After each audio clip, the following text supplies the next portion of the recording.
দেখুন বন্ধুরা, কত মাছ কৃষ্ণা টক করছে, টক ঝুলে ফেলে দিচ্ছে। ওই যে দেখুন, এত মাছ আমরা আজকে ভাগ পেয়েছি পুকুরে। সিজনের মাছ, সরস্বতী পুজো উপলক্ষে আমাদের পুকুরে মাছ ধরা হয়েছিল, তাই সেই মাছগুলি ও আজকে টক ঝোল বানাচ্ছে। তো টক ঝোলের রেসিপিটা আমরা দেখাতে পারিনি, তখন আমি বাড়িতে ছিলাম না, তাই মাছের পিসগুলো ঝোলের মধ্যে দিচ্ছে, সেটা দেখাচ্ছি আপনাদেরকে। বন্ধুরা দেখুন, এই যে কৃষ্ণা দিচ্ছে,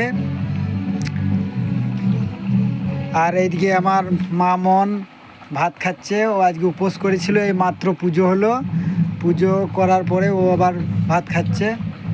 মামন কী কী নিয়েছ? বাঁধাকপি সবজি নিয়েছে, মাছের ঝোল নিয়েছে, মাছ ভাজা নিয়েছে, নিয়ে খাচ্ছে। মাছের ডিম ভাজা। তো বন্ধুরা দেখুন,